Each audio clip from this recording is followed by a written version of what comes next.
next to one of the bars, next to Ruby, there was a liquor store. And right there, they had a security guard work at the liquor store, right? And he was known for big guy picking up body slamming people. So he picks up one guy, body slams him. Turned out this dude is a shot caller for the neighborhood. So he gets like 20 of his friends, right? And they're ready to kill this liquor store dude who works at the liquor store, right? And one of the bouncers that worked at Ruby, he went over there and talked to the crew, right? Talked him down, and eventually actually saved that dude's life, right? But that dude wasn't aware of, at that time, that there was 20 dudes who were coming back on him based for a way that he handled a situation with too much aggression. And handling situation with too much aggression in a city like Oakland, it will always have comebacks. They're not going to meditate on it and pray it away and be like, damn, I learned my lesson after that ass whooping. You know, that was a good ass whooping. I won't do that no more. No, they're coming back for sure. They're definitely coming back. A lot of these dangerous gangsters are skinny teenagers, so you'd think like, oh, this is whatever, but it's a very serious. It could be a very serious threat. Yeah, and a lot of those skinny teenagers they turn 21 and then they can come to the bar. And as long as they have a legitimate ID, there's no reason that we can't really exclude them from the bar until they give us a reason, right? So part of doing door is being able to assess, see if you can get a rise out of them, see if you can quickly get to give you a reason.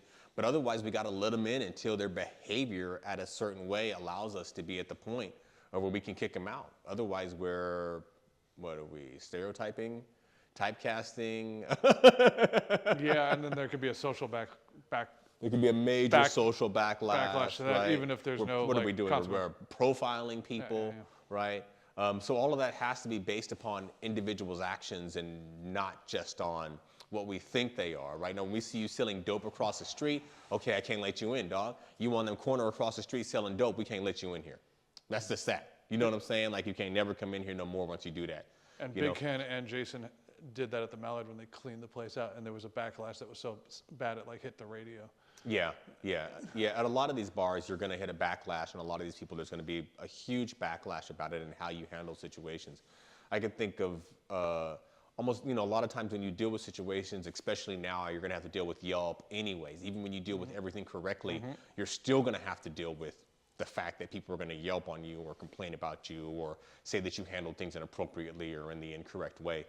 But the most important thing is that no one comes back to stab or shoot you, right? That's rule number one. And you go home at the end of every night. So you have to be smart about how you handle every situation. Even though that Trevor and I both train and we're ready to handle these situations to a degree, we always sought another way to handle it other than having to put hands on people. Like I said, 15 years in Oakland doing door, I never put anybody in the hospital on the job. I never elbowed or kneed anybody in the head, right? I always tried to be smart about it and how I handled it with people. And even when I did put hands on them, I tried to do it in such a way that I wasn't injuring or hurting people in such a way that they were guaranteed to come back on me. And sometimes that meant that because I handled it gently with a half measure, people were allowed to hit me or land strikes that I wouldn't have rather that they didn't land. One time I was going to knee a guy in the head and I stopped, twisted it up, and then why I stopped and didn't stop the knee in the head, then he went along and hit me at that point because I had stopped my momentum, right? So I got a shot in the eye over that, and then I quickly tied him up, put him on the ground and locked him up, right? But had I kneed him in the head, I probably wouldn't have got that shot to the eye.